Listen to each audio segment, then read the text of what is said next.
Yuba-Sutter.LIVE's local government live streams are presented by Plumas Lake Self-Storage in Plumas Lake, where lifelong local residents are helping other residents keep things safe, providing indoor storage units, outdoor RV and vehicle parking, moving supplies, and Penske truck rentals. Details at PlumasLakeSelfStorage.com.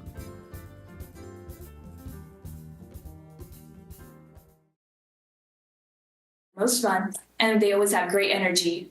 Next Tuesday is our girls soccer senior night, where we'll recognize all of our athletes and the hard work and dedication they put in their senior year. Next Friday, on the 24th, ASB will be hosting a club refresh day for clubs to table and get their information out to students, and hopefully connect with any interested students. The end of January also marks our winter HOGO. Our theme this year is Disney. We've planned a lot of fun spirit days and lunchtime activities for students to engage in. January 31st, that Friday, will be our HOGO rally. We'll have games for students and staff, as well as our HOGO game that evening. The dance will be held on Saturday, February 1st, starting at 8 p.m., and the theme is Once Upon a Time. So we'll have like different sections of our campus decorated with like different princess and castle themes. It'll be really cute. With the second semester starting, winter sports going strong, and our winter HOGO approaching, we've all been very busy but having a lot of fun. This is all I have for updates, and I hope to see you all on Thursday's game against YC, where varsity starts at 7:30. Thank you so much and have a great night. Thank you.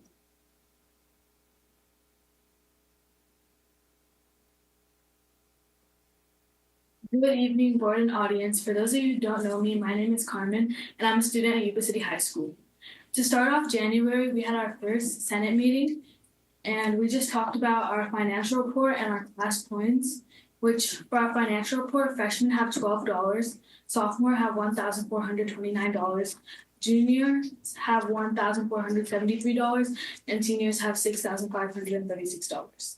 And for our class points, freshmen have 577, sophomore have 1,408, juniors have 2,633, and seniors have 2,680.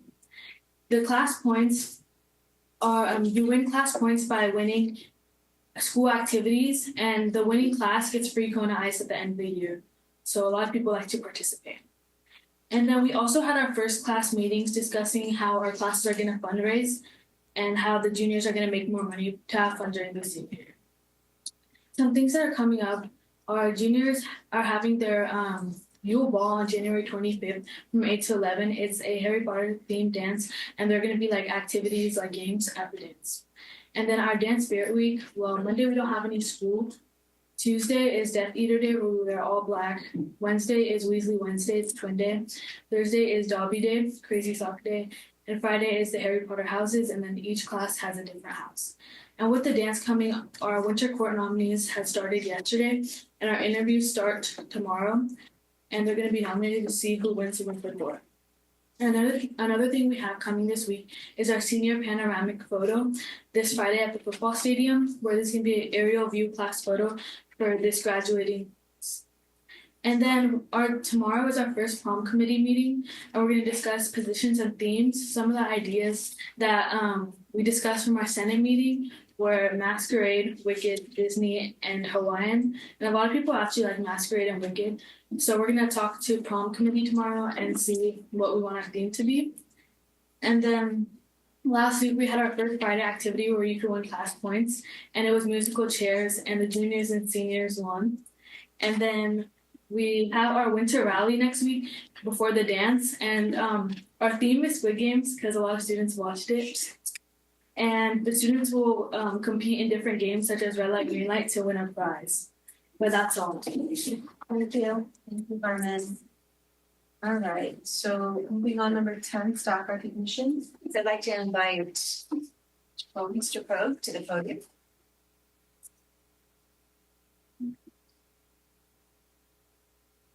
Good evening, board and district leaders and students. Great reports from the high school. Lots going on. Good evening, audience. It's wonderful to be here tonight. I get the pleasure to introduce staff to be recognized tonight, and just want to remind us that we know that staff recognition helps us keep our employees and encourages them to keep improving. And all of this has a great impact on our students and our program and helps us fulfill our mission as a district to prepare the foundation for each student to build tomorrow's world. Tonight we have one important and special recognition to do from Tierra Buena School, and Principal Raj Baines will be presenting the award.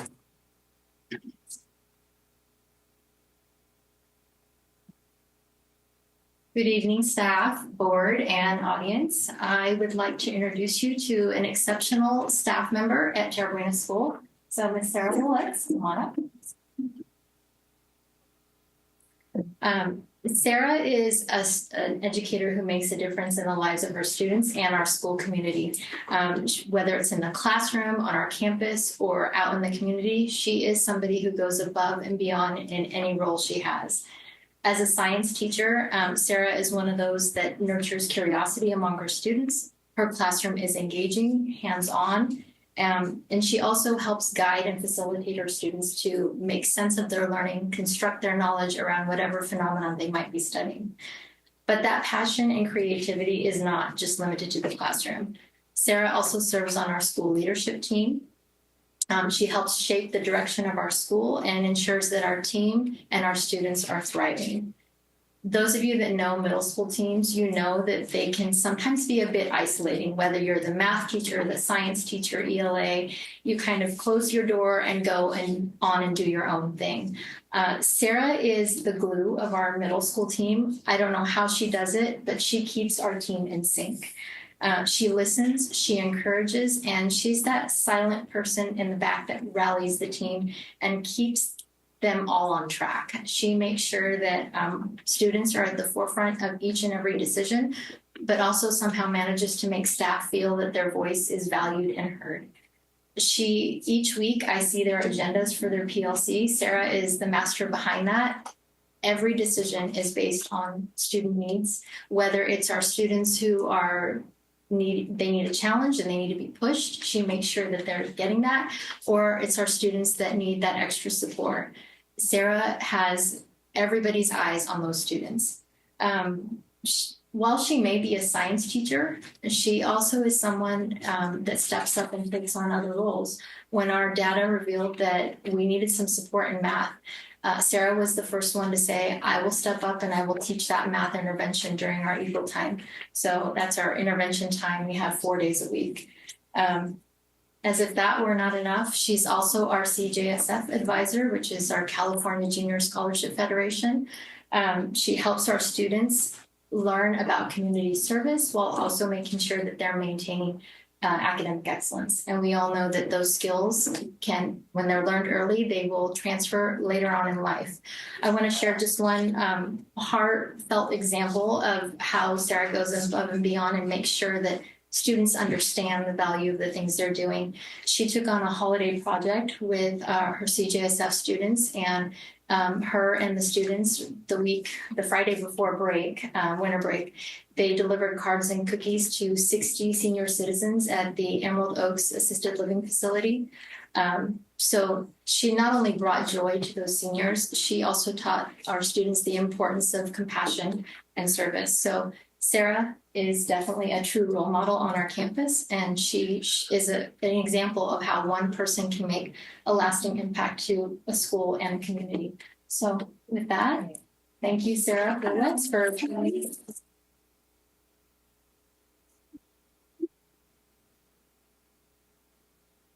I get a picture of the two of you, please. Great smiles, thank you. Congratulations.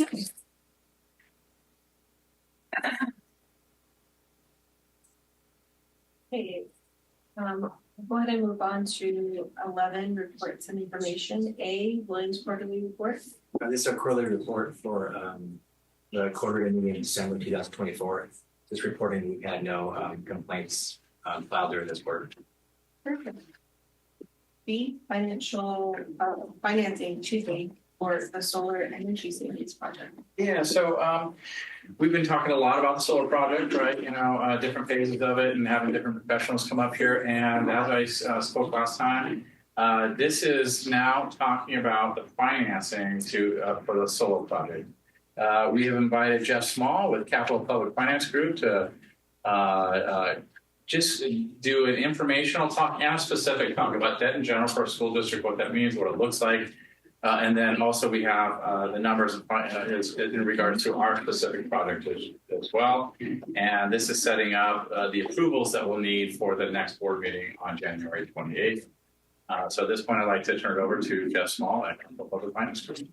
Well, thank you very much. It's very nice to be here again for administration and audience. Jeff Small, Capital Public Finance Group.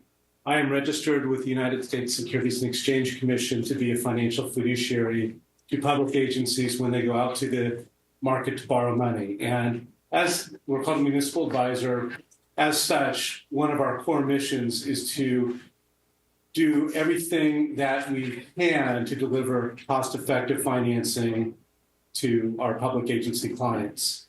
So I know you're very familiar with this project. I think that it's been put together in a great way. Certainly appreciated the NV5 independent analysis of these savings. So this is great. I'm gonna talk to you tonight about how we're packaging this into a financing. Certificates of participation, I think you're familiar with them. The district used them in 2006 to finance various school facilities throughout the district. And recently, your nonprofit corporation, which was part of that financing, I know you had an annual meeting, will be using that same type of a structure for this solar project. But just by way of background, certificates of participation, or OPS, I guess that's the acronym. It's a primary financing tool for non-voter approved debt. So under state law, to have non-voter approved debt, state law requires that it be set up as a lease-back type of a structure. And as such, you have to have a lease asset to lease back. And in this case, in working with staff, we selected an asset. It's owned by the district. It will continue to be owned by the district. It's the Andres Carperos Middle School. It has a value that is about the value of the financing that we're going to be doing. So that's the leased asset. It's not considered debt because payment on that financing is contingent on the use and occupancy of the middle school. So not to worry, but the reason why I'm explaining it is because you're going to be, on the 28th, you'd be getting some documents that are pretty bulky that describe this lease-back structure. So tonight what I'd like to do is just verbally talk to you about what those documents look like and what the deal looks like. So when you get the documents, you're not like, oh my gosh, what are all these documents? Second thing I'd like to say is under federal law, the interest paid to investors is exempt from federal taxes. Why? Because this is a financing, it's issued by a public agency for a public purpose. So the Internal Revenue Service authorizes a lower cost financing than would otherwise be available in the commercial or residential markets. So the financing structure, we talked a little bit about the fact that it's a lease-back. So just to take a minute and tell you how that works, there will be a site lease. What that site lease will do is it will lease the middle school to the nonprofit corporation, and then under a lease agreement, that middle school is leased back to the district. In exchange for that lease back, the district receives proceeds that it used to finance the project. And in return for those proceeds, it agrees to make semi-annual payments. Now, to the nonprofit. Now, the nonprofit really assigns all of those payments to the trustee. Trustee goes ahead and they credit those payments to the various investors. The nonprofit doesn't really do anything. And maybe you know that from your prior meetings with the nonprofit. It's simply there to effectuate this lease-leaseback relationship. Let's talk about the deal points. So this is, in order to demonstrate that we're getting the lowest cost financing, we're recommending to the board a competitive bid process. It's a public auction. We will facilitate that in our office. We take bids online, from all, Wall Street banks who are interested in purchasing the certificates of participation. We will require them to bid with a fixed interest rate for the term of the loan, 20-year term of the loan. Again, the interest on that loan is exempt from both federal and state taxes, so that results in a lower borrowing cost than what would otherwise be available to private borrowers. We talked a little bit about those payments. Those payments are simply a stream of payments that reimburses the investors for making the investment, and they also get their tax-exempt interest. The loan will be prepayable. In order to bring about the lowest cost financing, we're breaking the financing in two components. There's a Series A component, and I'll give you some numbers in a moment. But that Series A component, it's a 20-year loan. It's prepayable without a penalty at year 10. Series B loan, that will be a 20-year loan, but it is prepayable after the second year. And I'll explain more about that here in a moment. So what you're looking at is a chart that will allow us to talk about the flow of funds. Where is this money going? How is it being distributed? It's broken down into two parts. One, sources of funds, and then the second is a use of funds. So the source of the funding is the amount of the loan, and we call that the par amount of the bonds, okay? So you see there's a Series A component of roughly 0.8 million and 8.8 million for Series B. Total loan amount is $32,575,000. Now that loan amount is it's going to vary. It really depends on how the underwriters decide to bid on those bonds. Let me give you an example. You'll see on that next line, we have something called a reoffering premium. What that means is a Wall Street firm that bids on these bonds or COPs, they can pay a bond premium, but in return for giving the district money up front, in this case $2.3 million, it will have a higher coupon rate. Now, coupon rate is just the rate that is paid on principal. But much like when you do a financing, you're familiar with the term APR. Okay, so it's an adjusted rate. And all we are looking at is getting the lowest possible financing cost we can. So maybe an underwriter offers us a premium. Maybe they want to buy the bonds at a discount. Of course, if they buy, if they don't give you the $3 million, they have to give you a lower rate. But at the end of the day, it really doesn't matter, because what does matter is what our overall borrowing cost is. It makes a difference in terms of how much money we're borrowing. It's like buying down a mortgage, right? But at the end of the day, this is just a marketing feature. And the reason why I'm explaining it is because when I come back, standing here today, I don't know if there will be a premium or a discount, or, if it'll be 32.5 million or, 33 million. I just don't know. But that is why we don't know. Rest assured, it is a competitive process, and we will get some very attractive bids. Now, let's talk about how those funds are used. The project itself is $30,750,000. Now, that project includes a district contingency of $2,250,000. If the district doesn't use that contingency, then it can go and help pay off the outstanding debt. There's a reserve fund. In Series A, we will most certainly buy an insurance policy to secure timely payment of principal and interest. So you see a zero reserve fund there. But with Series B, remember, that's going to be prepayable after 2 years. So we don't necessarily want to pay the cost of insuring this if we know that the loan is not going to be outstanding that long. Instead, we're going to put up a cash-funded reserve. That cash-funded reserve is money that belongs to the district. And when we're ready to pay down that Series B, that cash reserve will go and help us pay down the Series B bonds. In the meantime, the district will earn interest on that money, and it'll be close to a wash in terms of you're borrowing money for the reserve, but you're also earning interest money on that reserve. So it'll be pretty close.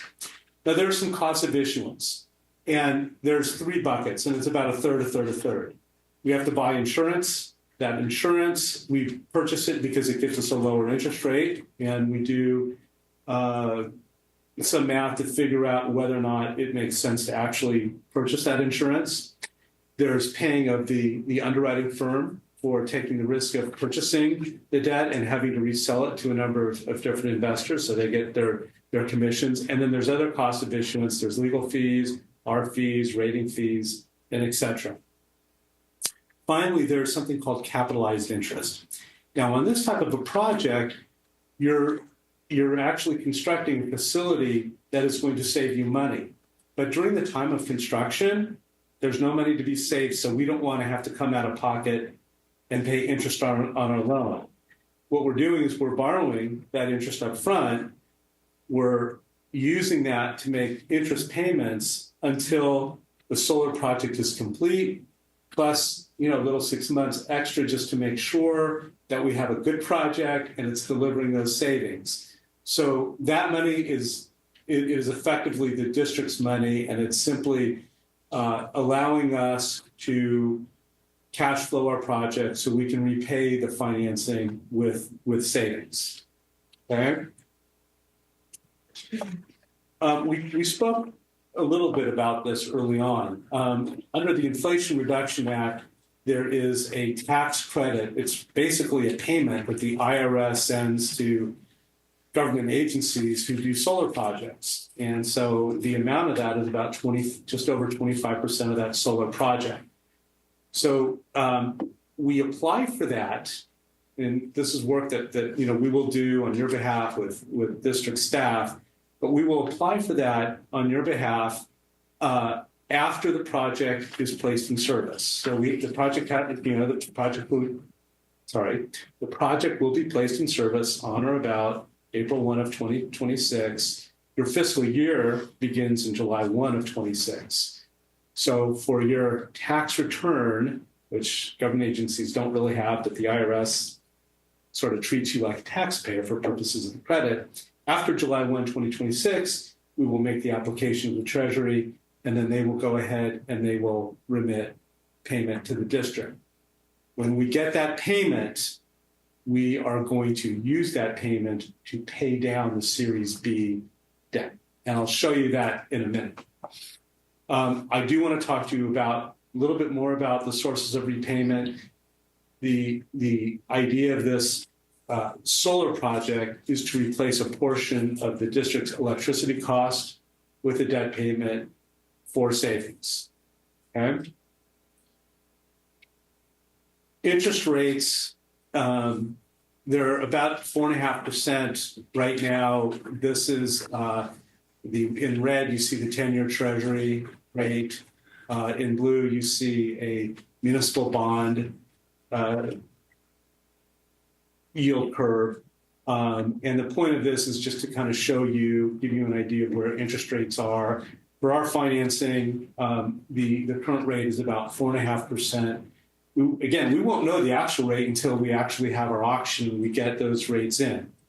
But right now, I think this is, it seems like it's a pretty healthy market, and we're on target with our interest rates. So this is your estimated savings. You've seen this before.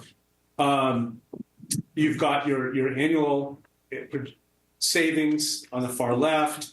We have our payment from the IRS from our Inflation Reduction Act, that's close to $7.3 million. We have our loan payment. There's some maintenance costs and energy dashboard payments. You see that. And then we have a column for net annual savings. Now, what you'll see is we'll get that when we get that payment, when we get the money from the IRS, from the Inflation Reduction Act in year 2, that'll go ahead and prepay those. I'm sorry, this is without the prepayment, excuse me. So on this slide, what you're looking at is if you did not pay down your loan over a 20-year period, this project would save the district $5.6 million.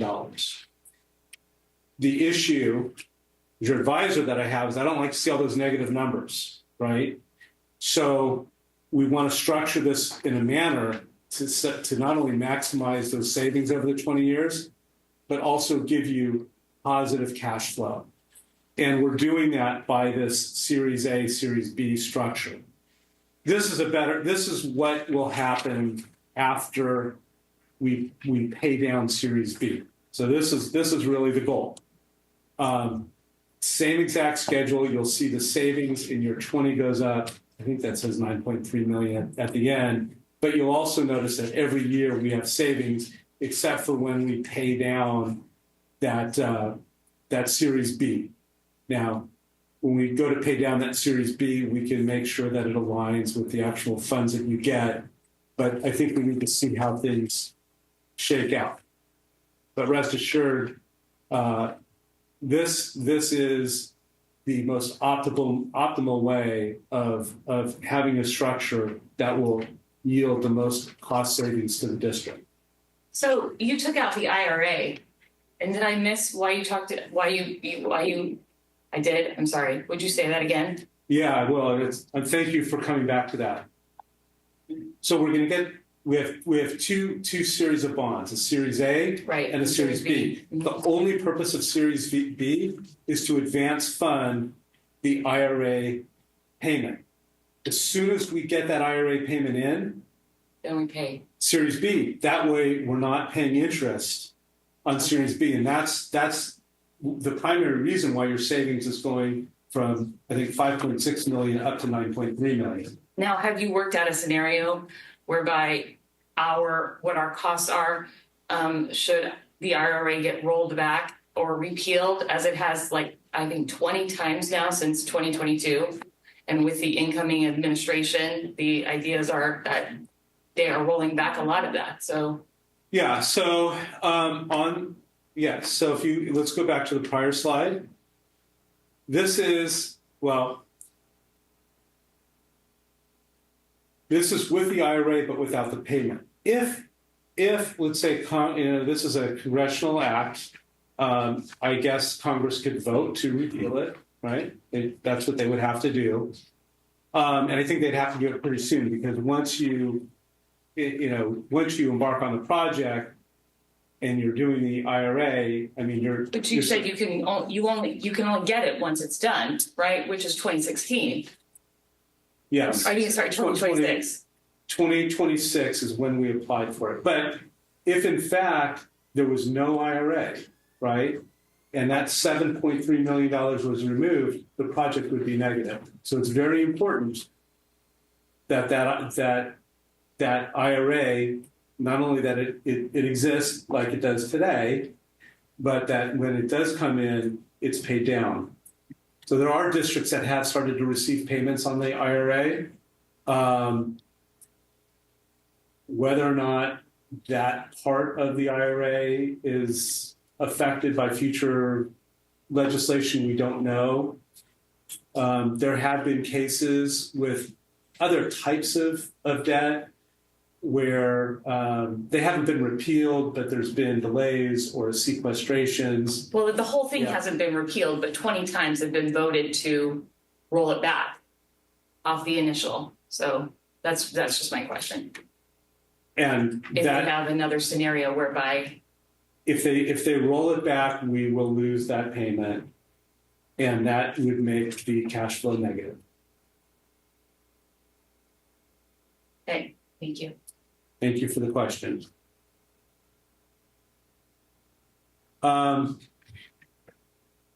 So documents. On the 28th, we will bring back a resolution. It'll authorize the financing. It'll authorize the documents that we talked about today, that site lease, that lease agreement, the assignment agreement where we're assigning payments to investors. There's a trust agreement because there's a trustee involved. That trustee essentially stands in the shoes of investors to make sure that the transaction proceeds as it is supposed to. There will be a document called a preliminary official statement. It's a prospectus. That document is given to investors. It will describe the district's finances. It's a very important document. It's important that it's accurate, it's complete, and it's not misleading because it is going to investors. So those are the documents that we would come back with as part of the resolution. There's a good faith estimate, and my anticipation is it'll be just along the lines of what we talked about today. We are planning a competitive sale. It's the auction process on March 11th, and on April 1, we're planning on having all proceeds from the financing available to the district to pay for the project.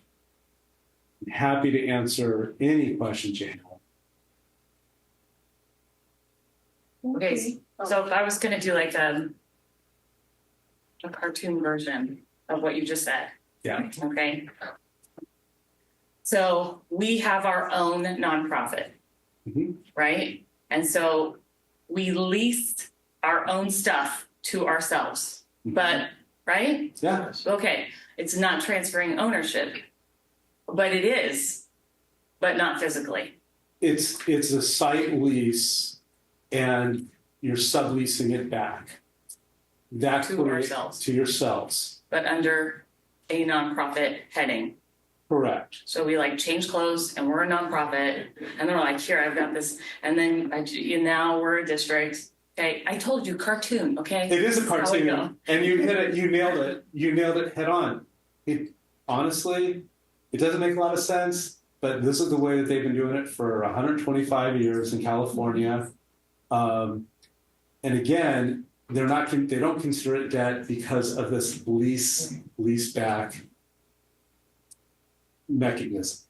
So what about that still, like we're still getting the money from the investors or the underwriters, right? Yeah. And they invest because we're a government, and so they can, and because of the tax-free component to the interest, we're paying the interest. I mean, it's all on us, which ergo means the taxpayers, because every penny we spend is really the taxpayers' money, right? So they invest in it because they want to get the tax-free interest.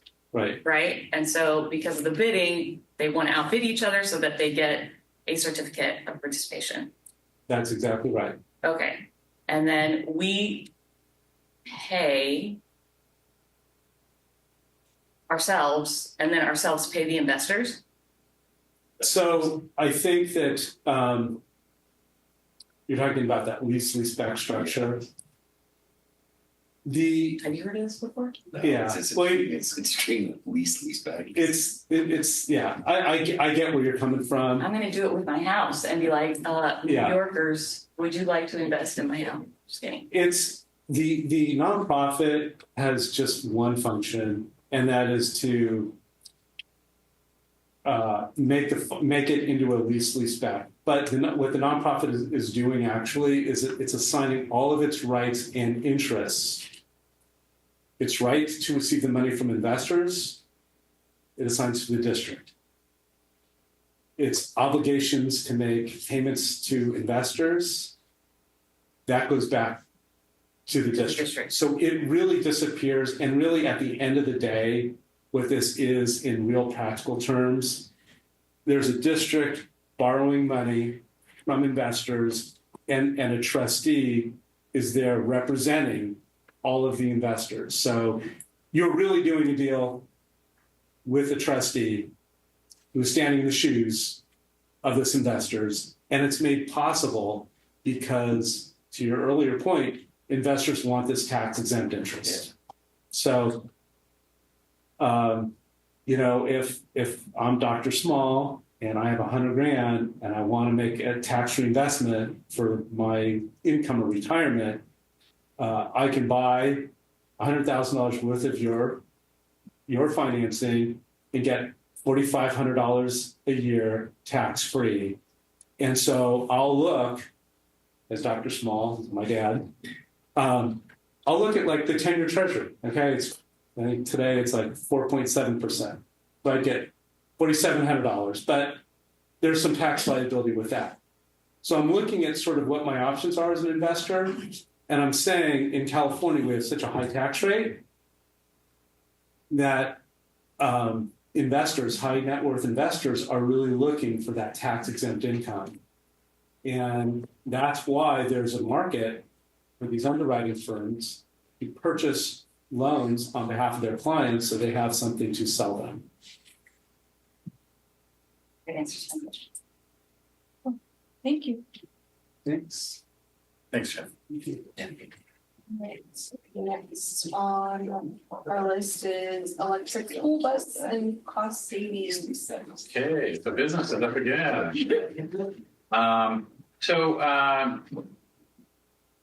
As you probably know, electric vehicles have become much more of a thing. School buses are, a lot of districts are turning towards school buses, and it is actually in law that we have to transition to electric vehicles and start making that transition. 2035. Yeah. Actually, today, but it's mandatory that every new bus, every new bus for sure. I think every new vehicle that a school district will be purchasing in 2035 would have to be electric. But currently the requirement is 50% of our new, and I think that's of this year. Do you know, is it this year? Yes. 2025? 2024. 2025 new vehicles, 50% of our purchases have to be electric vehicles. There's some exemptions, but that's essentially the law. So as with many programs, solar is actually a great example of that. Is there are carrots to start with, and those usually come in the form of grants, funding, incentives to do things. And then at some point, the stick comes out and says, you got to do it, and good luck financing it, right? So that's kind of where we're at with this. And so there are substantial grants available right now for purchasing electric vehicles. And so we wanted to, before we go down this too far, we wanted to see if we're going in the right direction for the from the board's perspective. So we want to get some direction from you. So we kind of outlined what some of the laws and requirements are, what our current fleet is, and then some of the grants available. And if the board wants us to move forward, we would actually quickly bring back at the next board meeting next steps in the grant approval process, which even at the next meeting wouldn't completely commit us, meaning that we can, if we fine tune these numbers and we don't like where it's going, there's no contracts we can always pull out, but at least it gets us going as far as the application for the grant. So step one is just want to talk to you a little bit about electric vehicles, electric buses, grants available, and have a discussion. And so Julie Guerrero, Director of Transportation, is here to kind of talk about, some of the information regarding this. Hi, thank you, board. Yeah, that's where we're at right now. We're really looking at, I am really looking at converting our school bus fleet, which is primarily all diesel fleet. This is what our department looks like currently. So right now we have 3,300 school routes, and we're transporting 1,438 students daily. We're traveling over 3,000 miles daily, and on average, our routes are about 91 miles per route. So in our fleet, we have 59 school buses total.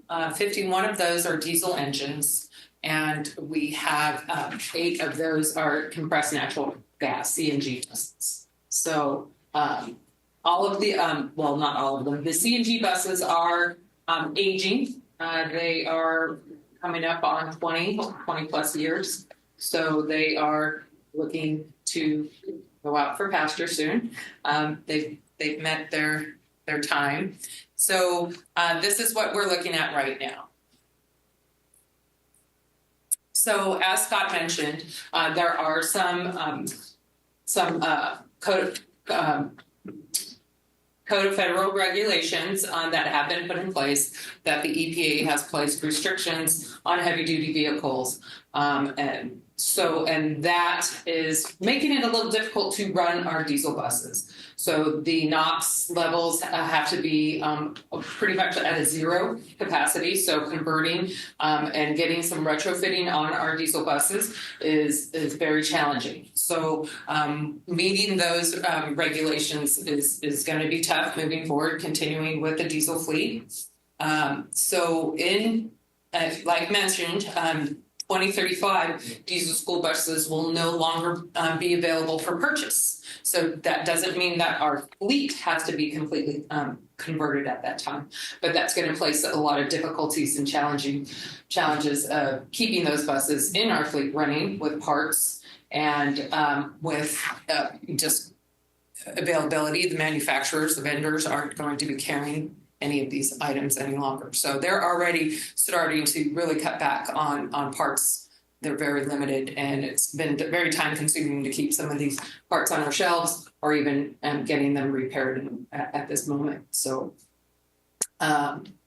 they've ceased, most of the manufacturers have ceased production on diesel buses. There are some out there for sale, but their plants have really, they're converted to EV manufacturing. So they're out there, but very minimal. There is currently that restriction placed in California that 50% of all new vehicles in the district must be EV. So if you're buying, it's kind of hard to determine if you're buying one bus, you know, how do you accommodate that? But ideally, if you're purchasing multiple vehicles, that half of that have to be EV compliant. Challenges with that, if you're buying EV vehicles, whether it be school buses, white fleet, as some of our district vans, how are we going to implement that infrastructure there? So that has to be considered. I think first and foremost is the infrastructure has to be considered for this retrofit. Some of the benefits of school buses or electric school buses, does reduce some of the maintenance costs on that. All new buses will be under warranty. All of the larger electrical issues will have to be done outside through the vendors. Our mechanics are not equipped for that type of repair work at that time. That we anticipate to be evolving. So training is becoming available for the mechanics for that as we speak. There's less brake wear to regenerative braking. These buses have regenerative braking techniques installed in them. So we are not using our actual manual brakes as often. There's no engine or exhaust system in the maintenance. There's some potential, actually very great potential for reduced fuel costs compared to diesel, depending on electricity. I'm anticipating that with the complete transition, we should be saving about 2/3 of our fuel costs annually.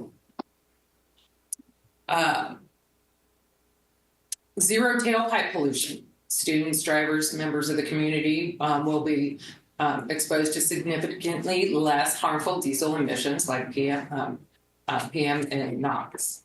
So this also reduces the greenhouse gas emissions compared to diesel school buses, and it's quieter in our neighborhoods. We often do get complaints that neighborhoods aren't inclined or to having the school buses coming traveling down their street at 6 a.m. when we're picking up students. The diesels are, as we're all aware, are pretty loud. And then when the brakes let off their air, that wakes them up. And so also I receive a lot of complaints frequently about what is perceived to be speeding. And with these heavy duty vehicles and that diesel with that push, just that slight acceleration makes that appearance that we're speeding when we're actually not. So that's just a fun point that I wanted to point out with diesel buses. So wanted to share some opportunities that we have currently with some funding available for our district. There are a lot of them out there right now, but these are some of the primary ones that are current and open.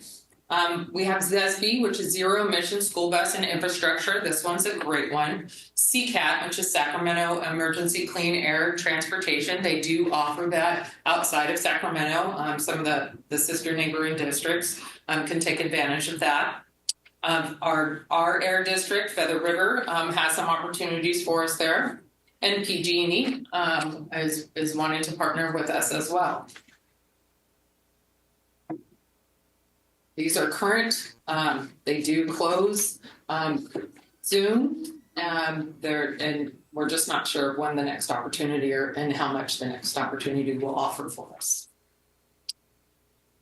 So with those being said, those grants, this is kind of a breakdown of what I would propose for to start off if we were to go into this transition. Taking advantage of the great funding sources right now, I would like to propose replacing a third of our fleet. This would keep our diesels running on the road, so we could work through and adapt to the EV buses, and distances I think is one of our main concerns to see how well they would travel. So I propose 20 new EV buses at this moment. This is an estimated cost for those 20 buses would be a little over $9 million. We have, with that, we would want 20 chargers, 18 of them being level 2 and 2 fast chargers for the opportunity to keep our buses on a route and possibly some field trips. That is anticipated to be about $200,000. And infrastructure and development and construction cost would be approximately, this is an estimate here for our fleet or our departments, shop and just transportation yard should be about $3.5 million there. So that full implementation cost is just a little, well, let's say $12,800,000. So these current grants look pretty nice for us right now, and we have some great opportunities. So ZESB, like I said, is very attractive right now. That would offer us the most, right, with a little over $8 million. Stacking that, which is stackable, the CCAT grant funding would offer us $198 per bus, so that would give us the close to $4 million there. Feather River has some funding, but they don't have too much funding sources in the Metro District here at this moment, but they can sprinkle on a little supplemental funding for us there with about $16,500. PG&E is excited and willing to work with us and wanting to work with us and bringing power up to our door. With some funding for us for our chargers and just any of the power sources that we might need with them. So that's about another $800.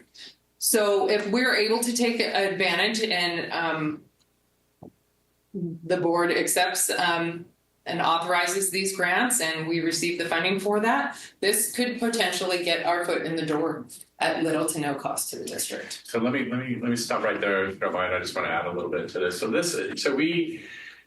Julie, you participated in, was it Roseville, other districts that have gone this route. So you have some experience now with this. And over the last number of months, we've done a fair amount of research. But before we kind of got too deep, this is why we wanted to start. This is the point where let's talk to the board, see where we want to go. So with that, we've driven buses, we've gone down and checked them out, we've kicked the tires, we've seen other districts and talked about we're not early adopters at all in this technology. We're probably on the later side, I'd say. So other people have had those growing pains, and also worked in the newer technology where the buses had much more limited range and that type of stuff. So it's kind of where I'm at typically is I don't want to be the first adopter because there's too many growing pains with that, but I also don't want to be the last adopter because there's really no grants at that point, right? So, or this type of scenario. So I think we're kind of in that, sweet spot of there's enough districts that have been out there, have seen the growing pains, we're able to learn from them. The industry is able to learn from them. And so I think that's been good. And we've done a fair amount of due diligence at this point. This is a fairly rough estimate at this point. Some numbers are more easily identifiable than others. We know the cost of buses, right? So we have the market's out there. We have an understanding of what the 20 new buses are going to cost us. We have an idea of really what the charger is going to cost us as well. I'd say the infrastructure and development construction costs, that's where, we're going to have to really kind of bid out, design it, figure out what that looks like. So that cost estimate is not as dialed in as the rest. And there's always overruns and things like that will happen on major projects. So, I don't know exactly what that's going to look like. The grants available are actually, those are pretty solid as well. I mean, the parameters of what the grants are. So we have an idea. We understand the scope of our project. Like we've kind of identified we'll call it a phase one of, going electric.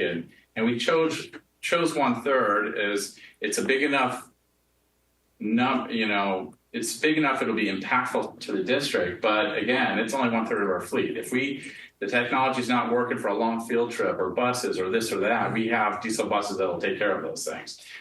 But the question I have there for both Julie and Scott, and I've asked this question, we're going to have to do something because our buses are aging out and they're going to have to be replaced. You're not going to be able to purchase new diesel buses. We are kind of whittling down here this road. So we need a consistent replacement policy for all our large assets, right? We do it with the computers and other things as well. So we need to do that as well. And the industry is absolutely 100% going down the electric route, whether it's mandated grants or just it makes sense even without the mandates and the grants. The technology's there. The price will continue to come down as the industry matures.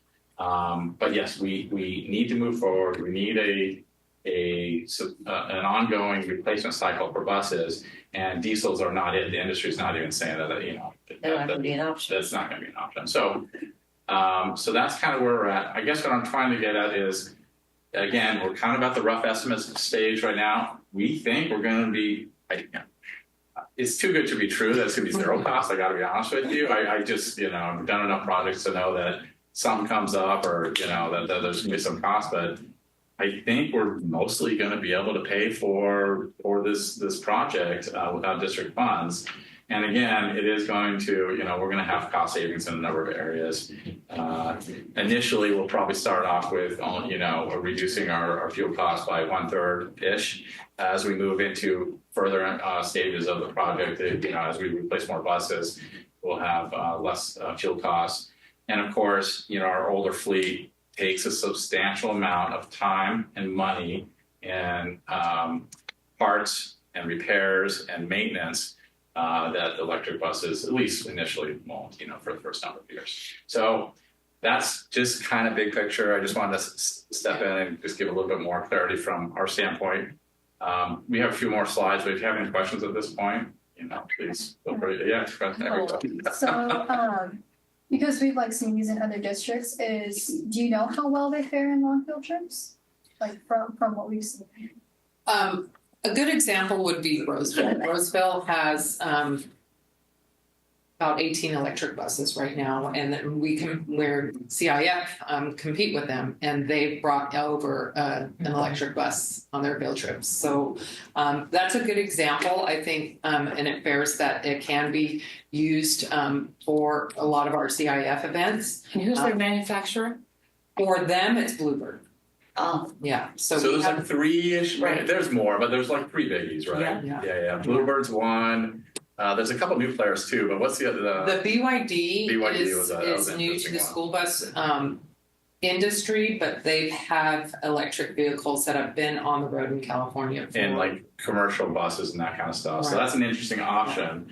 They're new to school buses, but they've actually had the longest history of actually operating electric buses. just on school buses. So that's an interesting option. How long are they expecting these batteries to last? So the batteries have an 8-year warranty on them currently. So in danger. Yeah, so the little birdies are flying around stating that they're going to be coming up with some grant funding for battery replacements in the next 5 years, but that is. So that is an absolute cost of ongoing costs. Yeah. What's a battery? What's a battery cost? Because I'm hearing through the grapevine that people have these EV cars that, you know, they're great because they don't consume gas. But then they said that the one little thing is that if they don't tell you about the battery, there's a life expectancy for the battery that, you know, 5 years those could put. You buy maybe and I don't know exactly what I'm talking about, but a Chevy costs $5,000. But you buy the Tesla battery is like $25,000. So what's the offset with what a battery I have cost not researched the prices of the batteries. So just So curious. that's probably part of the follow-up stuff, and we can even bring that back at the next meeting.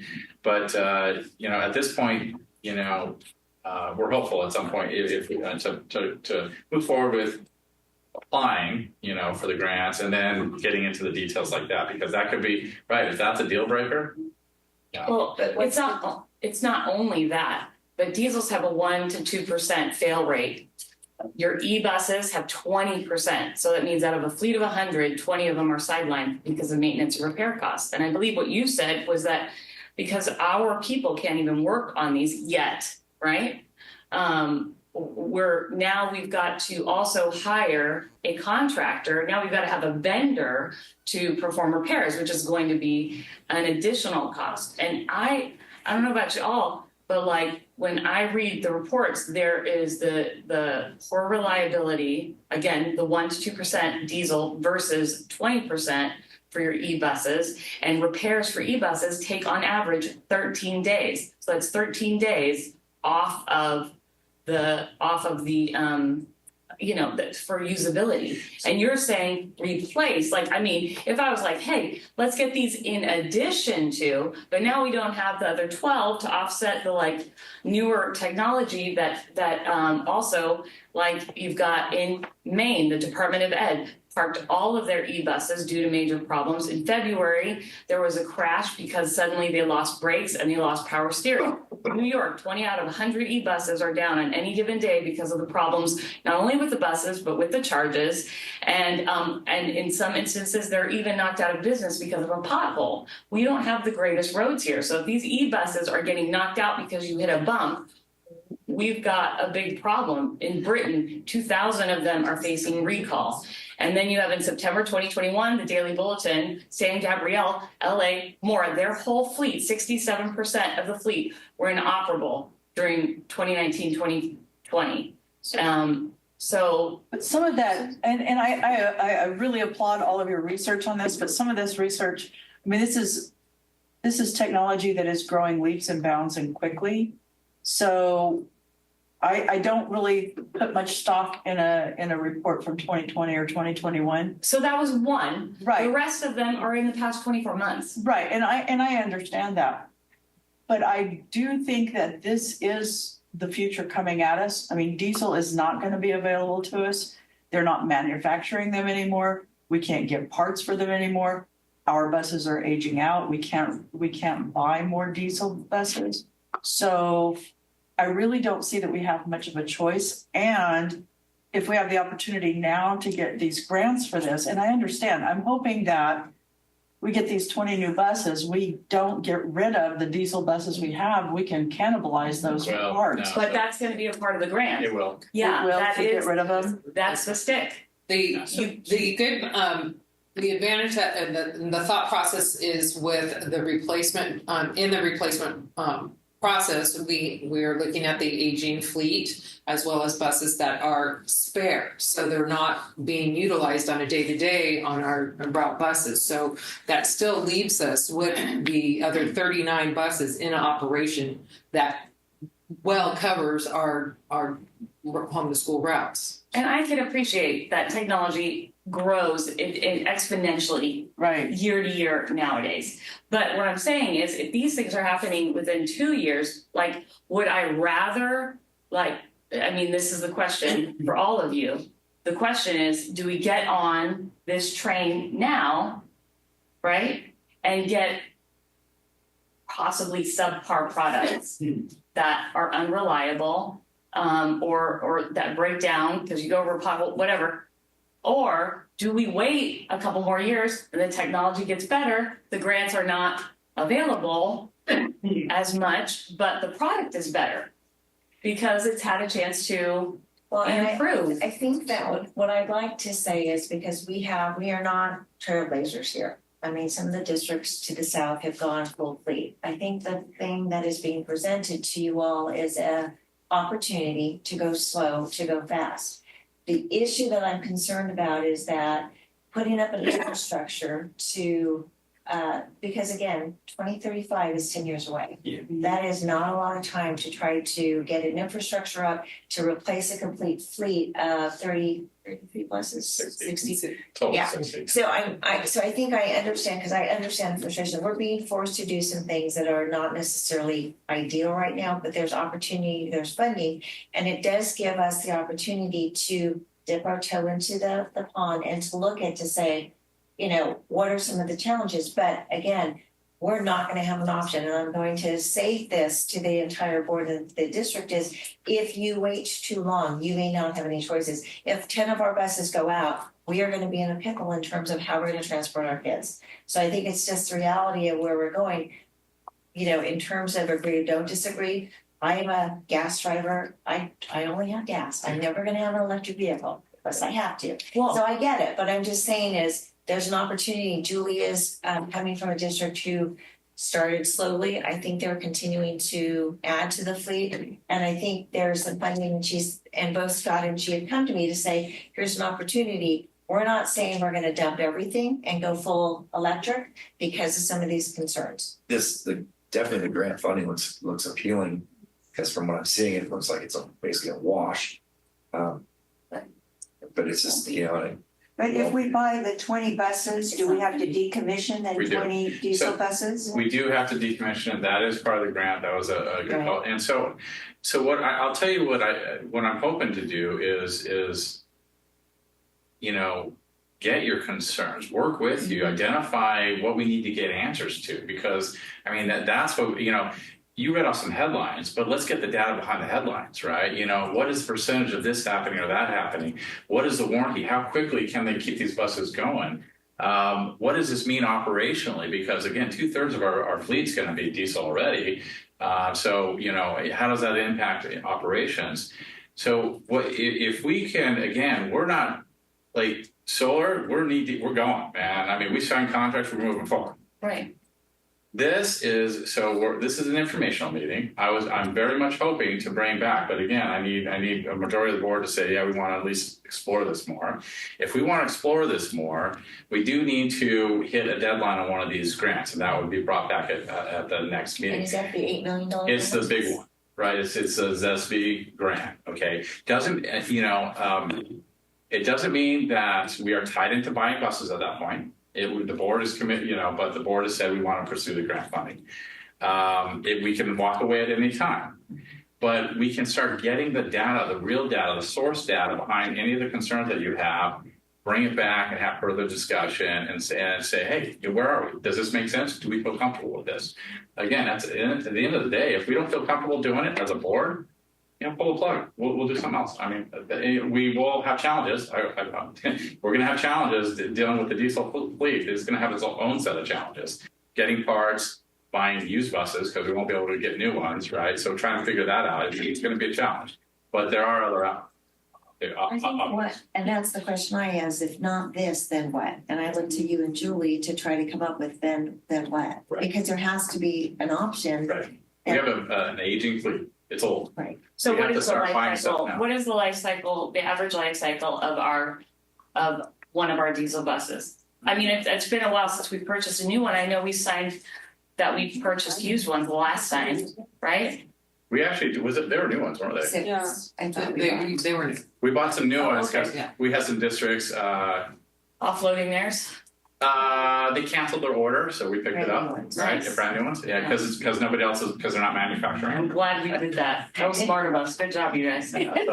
So yeah, I mean that was they've had issues on that that so. that was kind of part. That was part of that reason, right? Because it's hard to get them nowadays, and we have an aging fleet, right? So we did that. What is the lifespan of that? It's 25, 50, 20. Okay, 20. And with good mechanics, we can. And we do have good mechanics. Okay, but now we got to go into a vehicle that is what 3 times that of a diesel, But Kirsten, and then it's only got an 8-year battery life. no, Well, let's get the data. That's what I'm saying. I'd love more data because Yeah. this looks really optimistic. So- it doesn't look like. Can I just chime in? Yeah, of course. Sorry.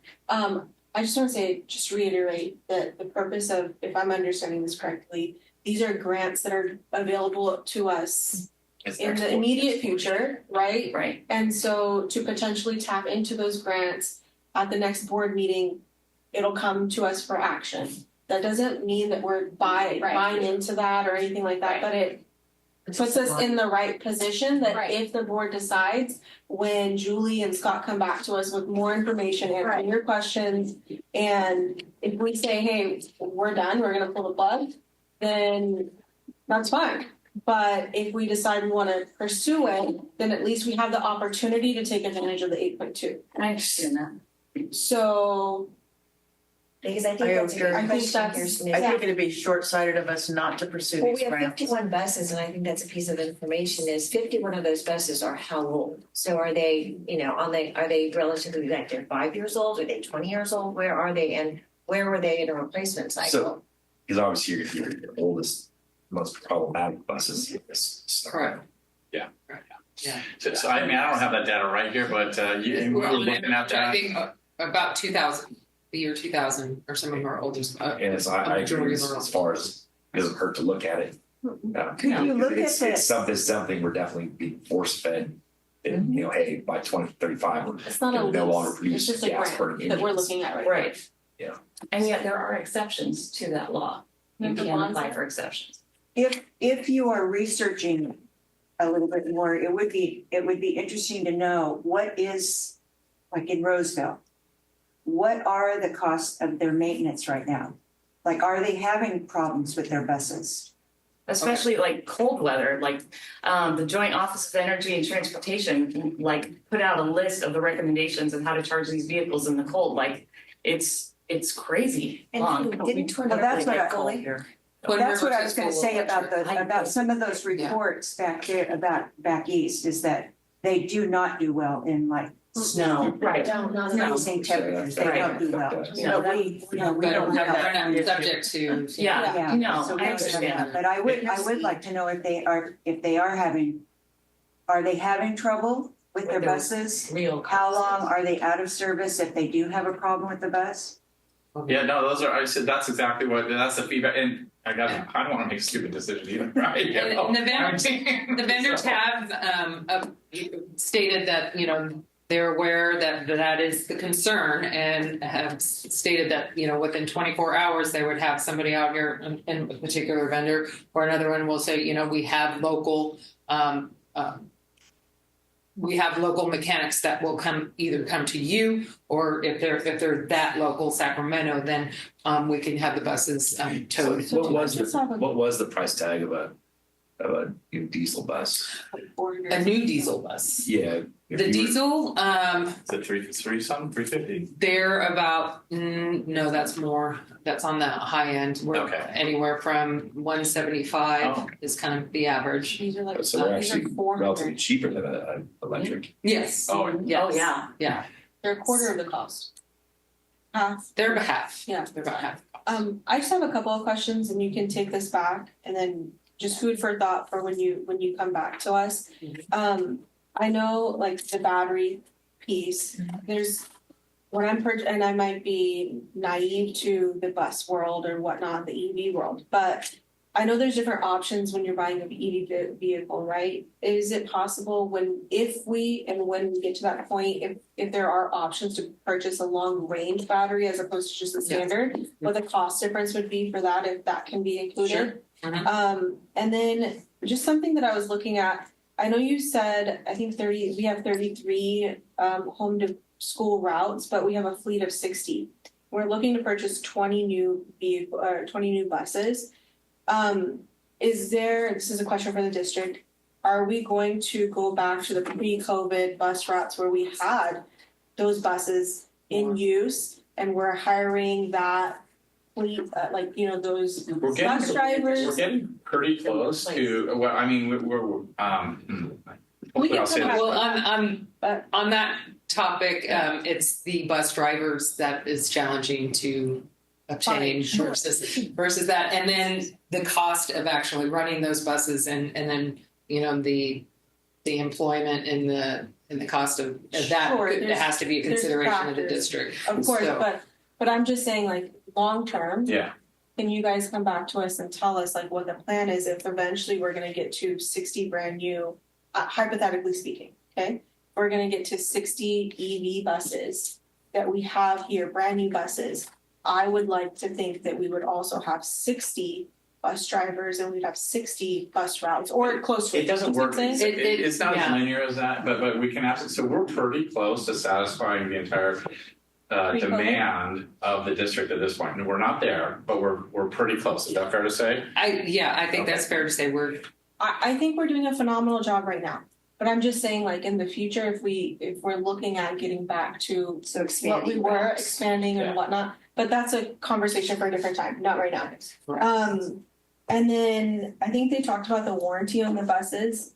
And the only point of clarification the other point of 2 points of clarification that I had, the law that you're talking about, does that include the maintenance vehicles as well? So like if I buy 20 buses, that's equivalent to 20 maintenance vehicles, or is there like a monetary value wise equivalent? What do you mean by maintenance? So if it's over a certain weight, we need to stick with this 50-50 law, but there are some different ways to get there. But either way, it's limiting on what you can buy as far as new diesel vehicles, and it does apply to the trucks. I don't know if that applies to the vans.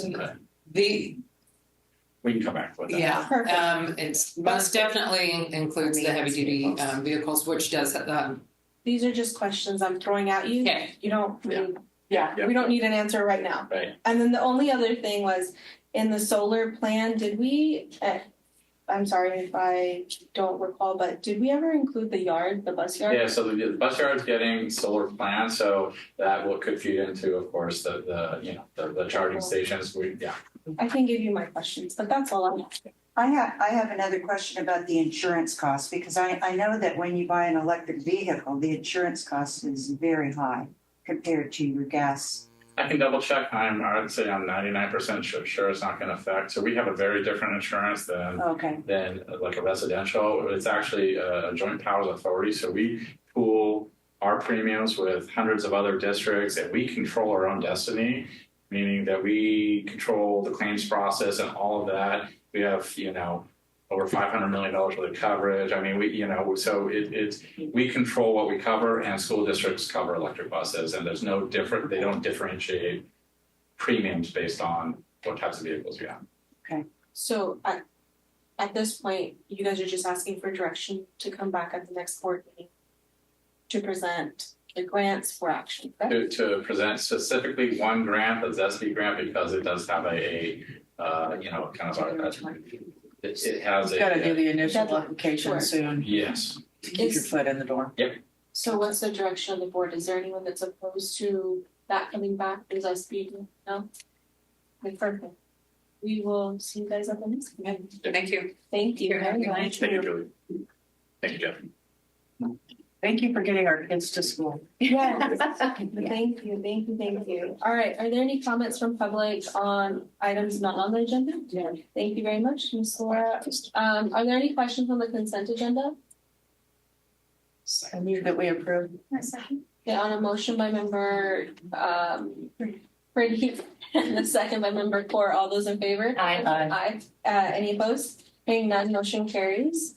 Action 14A, expulsion, suspended contracts, and readmission case. I move that we approve as discussed in closed session. Second. Okay, on a motion by member Pretty and a second by member Ciociola, All those in favor? Aye. Any opposed? None, hearing none, motion carries. B, first reading of BP 3311.5. Okay, up again. So we have two first reads here.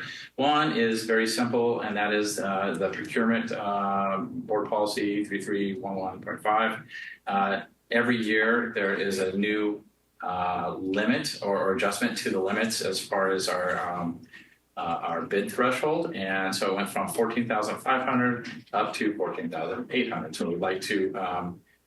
There's no other significant changes in that board policy, but we'd like to update that.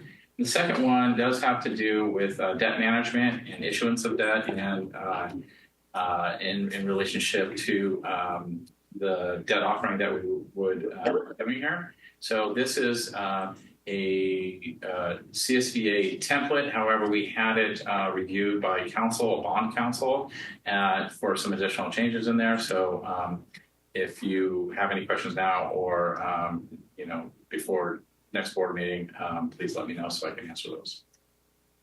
Or bond council answer those. So on page 2 of 3470, authorized purposes for the issuance of debt.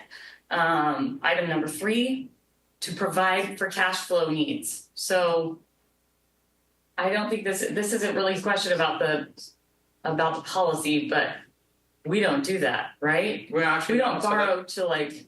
No, that's the thing. And so let me explain it. It's not in regards to the solar project, but that is a thing that most districts do and they need to. And the reason is our main funding source is taxes. Okay, so taxes come in typically 2 payments. Everybody gets their, December and April. And you're not sure how much you're really getting. Well, not only that, but think of all the bills we have from July up through December, right? So that's one issue, right? We, if our fund balance gets, kind of a little lower, then we don't have the cash to make payroll sometimes. A lot of districts don't. So that's sometimes we haven't had to do it, at least not since I've been here. I don't know if you ever have here, but sometimes there is a difference between when we receive money and when we have to pay money, right? There's also was really an issue when the budget was in significant issues. 08, 09, all the way through 2012, when the state government just wasn't giving us money, right? They're all, we'll give you an IOU. Well, we can't do that with payroll, can we, right? We got to pay our people. So they would, let's say in our budget, they may defer $20 million. Well, that's a chunk of money that we know we're going to get it. So sometimes you do have to borrow for capital purposes. Yeah. Okay, thank you. Yeah. That sounds like living off of credit cards. Oh God, it's ridiculous. Today's first read. That's just first read. Do we want to, if there's no further questions, do we want to waive second read and take action? Yes, I move that we waive second read and take action on both of them. Second. Okay, on a motion by member Pretty and second by member Ciacciola to waive second read. All those in favor? Aye. Any opposed? Hearing none, that motion carries. And then can I get another motion to approve? I make a motion to approve. A second. Okay, on a motion by member Ciacciola, second by member Quilty to approve BP 3311.5 as well as BP 3470. All those in favor? Aye. Any opposed? Hearing none, motion carries. He just restated his policy. Yeah, these are the tough ones. Okay, C, second reading for proposed revisions to YCSD Yes. board policies. So what I'd like to report is that there has been some changes since I brought these policies for first read, and this is second read. So on January 9th, there was a court decision that basically vacates the Title IX 2024 final rule. So what that means is that the 2024 Title IX final rule, along with the corresponding regulations, are no longer in effect. And this action returns back to status quo, and in this case, it would be the 2020 Title IX regulations, so there is no need to take action on these because they are no longer in effect. So I would basically am going to pull these, but wanted to announce to the community and to the board as the rationale as to why I'm not requesting approval for these because they are no longer in effect and no longer required by law. So I'm going to pull this agenda item. Okay. And so then if we go online, the current VP 4030, for example, would be the Title IX per 2020 regulations. I'm double checking that and verifying. So I just pulled those today and I'm looking at those to make sure, and I'm going to actually ask legal to review them to make sure that they are, because there were so many different things happening at that time and things were coming up. So I want to verify that, but it will revert back to the 2020. Okay. And if there's a need to make any changes to revert back, I will bring those forward. Thank you. Okay. Board reports, information, discussion. Or any committees or schools that went? No? All right. I went to Yuba City Charter School. Okay. Is that where I'm supposed to report on this? Yeah. Okay. And so I went to their board meeting on last week or this week. Gosh, the weeks just melded together. And it was very good. They reported on their finances and they are fiscally sound, so that was good. And they invited me to come and visit their school, so I'm planning on doing that. Awesome. Yeah, so it was good. Awesome. Ask for parents. Oh, they have chickens? Fresh eggs, okay. Are there any written communications from the public? Yeah. Thank you, Laura. Comments from employee representatives? Sure.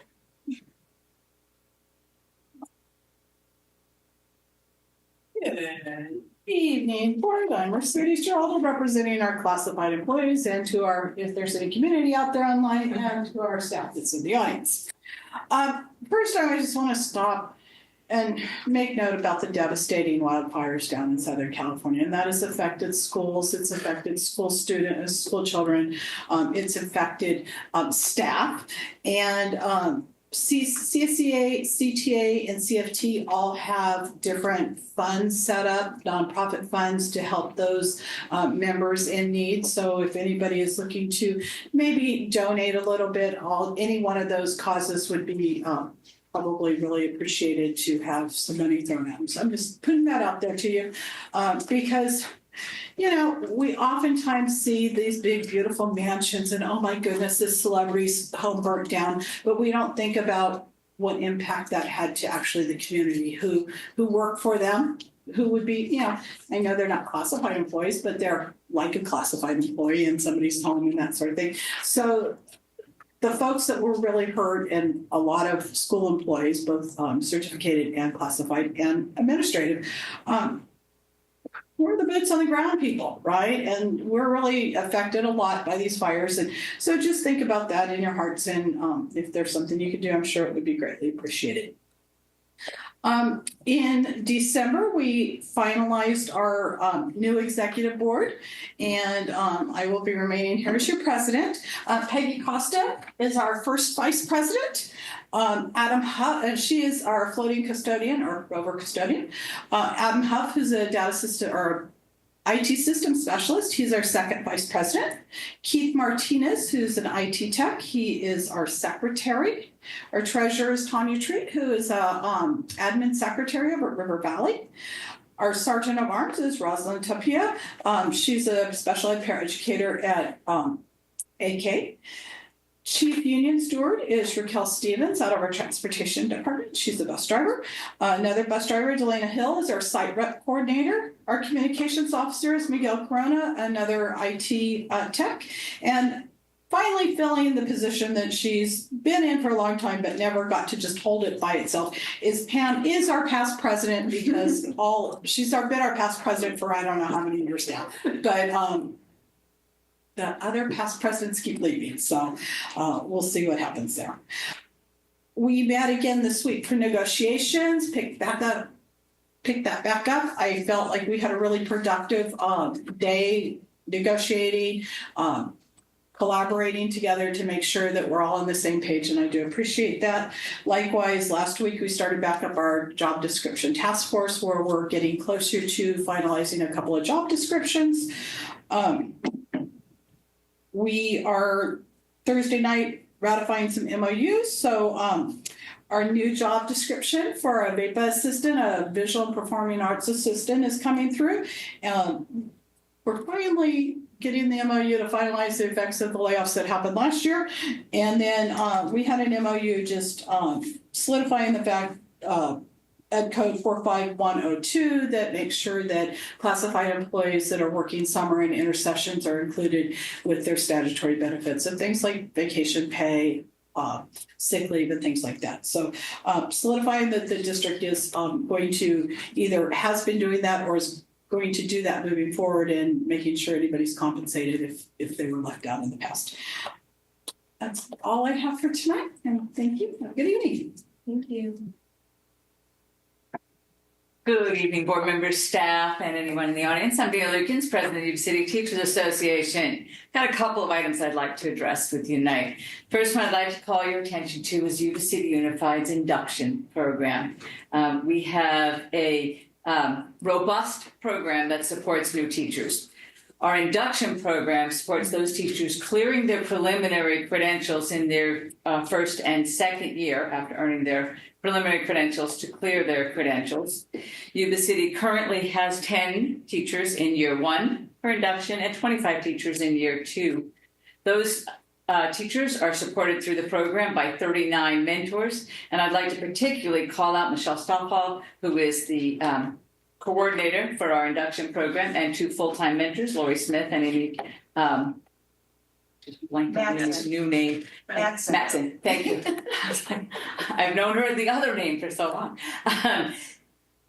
Our induction program and the staff that operate out of the old district office are amazing. So not only do they support our first and second year teachers who are clearing their credential, they also support, along with 39 mentors, 40 teachers with emergency credentials. Those are 40 teachers who have not yet earned their preliminary credential. These are the folks in greatest need of support because some of them get dropped into a classroom without any schooling to be a teacher, and everything's, oh, it looks so easy. I was there, did it for 13 years. I can now stand in front of students. It's not as easy as it looks, nor do they have their student teaching. So it is remarkable that Yuba City continues to provide support to those teachers who have emergency credentials, either as university interns, as short-term staffing permits, STEPs, or PIPs, provisional intern permits. I am proud of the work Yuba City continues to do to support new teachers into our profession. Those teachers being supported by our induction and our mentors represent 10% of the staff, of the certificated staff of Yuba City Unified. So that's a significant number of folks that are supported.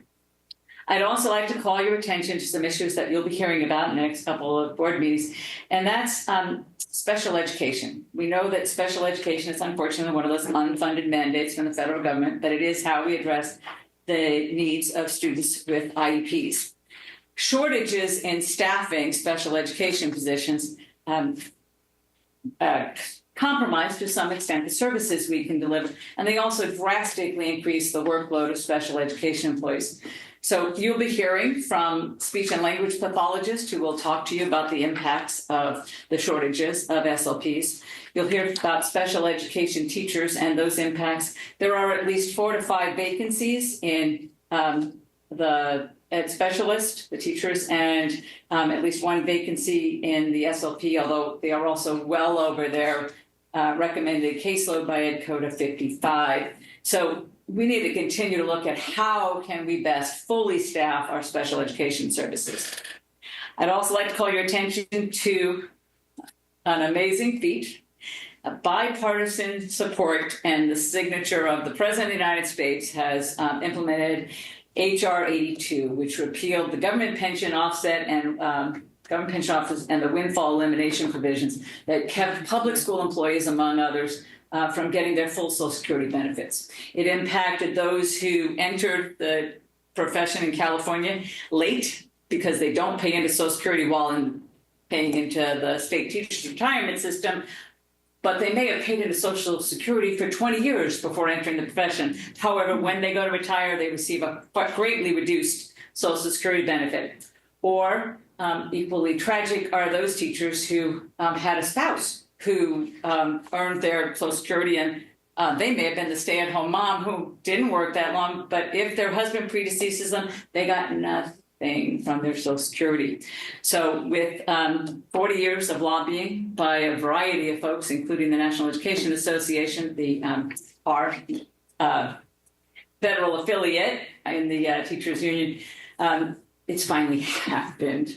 We have ended that government pension offset that so deeply hurt public school employees as well as many others. So it is with great joy that I was able to report that to our bargaining unit because it impacted many of our folks. And then finally, just to give you an update of where we are next. We are bargaining with the district again on January 22nd. That's next Wednesday. And we last met with the district on October 30th. So it's been a little while. We anticipate that we'll be reviewing hey, where are we? What did we do last? Our team met last week to figure out, back in October, it was a while ago. So we've got all our ducks in a row to be ready to negotiate on the 22nd. And finally, tomorrow is the next LCAP meeting. So we look forward to continuing to be a part of helping the district set budgetary priorities for the supplemental and concentration grants. So thank you and have a good evening. Thank you. Comments from board members? No? Comments from Sue? All right, next board meeting is January the 28th. Open session is at 7. Can I get a motion to adjourn? So moved. Second. On a motion by member Suzzilla, second by member Quilty. All those in favor? Aye. Any opposed? Hearing none, motion to adjourn.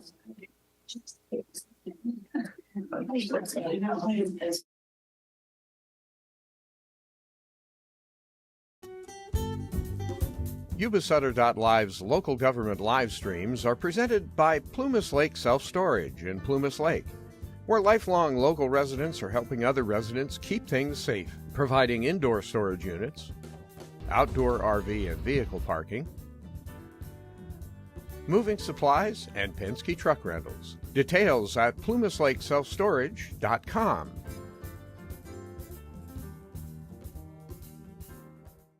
Hi, I'm Neil Goforth of Comfort Keepers of Yuba, Sutter, and Nevada counties. Caring for elders or even yourself has challenges. Comfort Keepers of Yuba, Sutter, and Nevada counties can help you address today's issues and plan for tomorrow with in-home and specialized care for you or your family members. Call us at 530-749-8800. Comfort Keepers of Yuba, Sutter, and Nevada counties.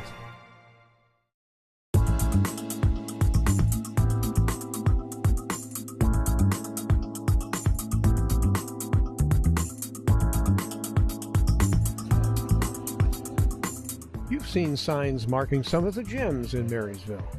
They're produced by Sapphire Sign Company, providing something small, large, and mobile.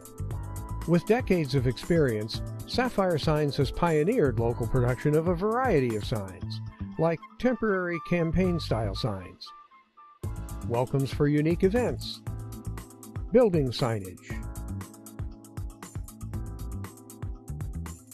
event promotion, and vehicle customization. Need a sign?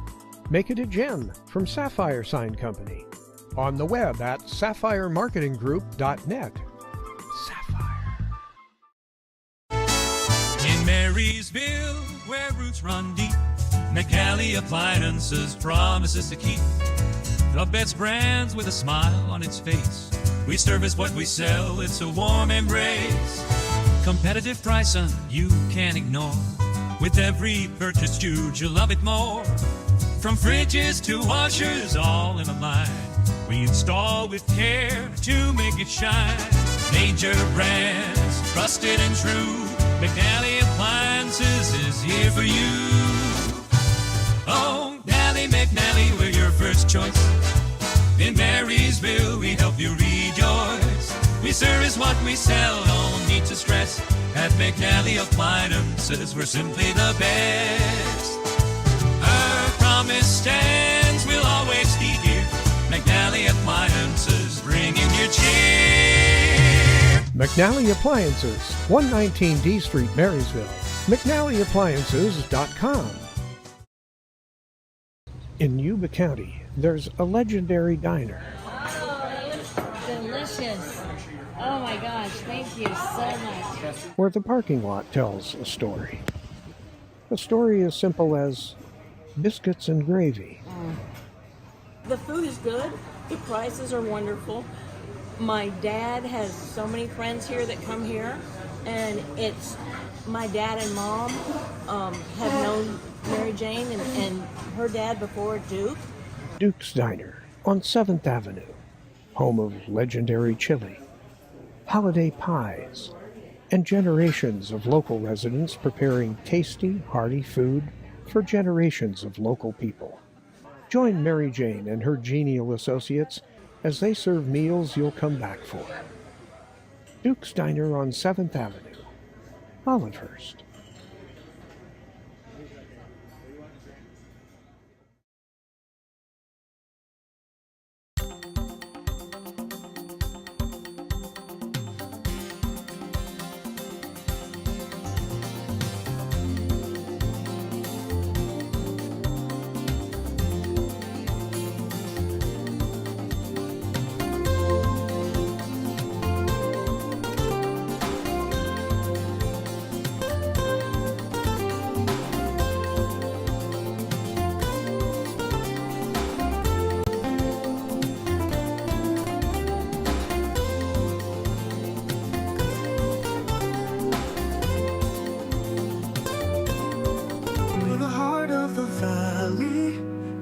So bright,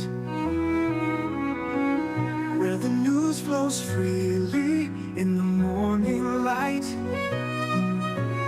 Yuba-Sutter.LIVE, where truth comes alive. Every Tuesday's a journey, it's where we thrive. Watch it unfold. Yuba-Sutter.LIVE, in the heart of our home. Be informed, be wise. Yuba-Sutter.LIVE. Capture it all.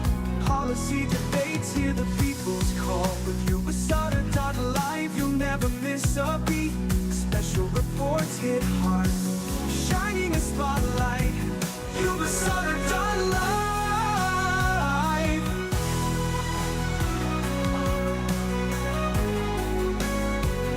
Yuba-Sutter.LIVE. Yuba-Sutter.LIVE. It's the truth that comes through.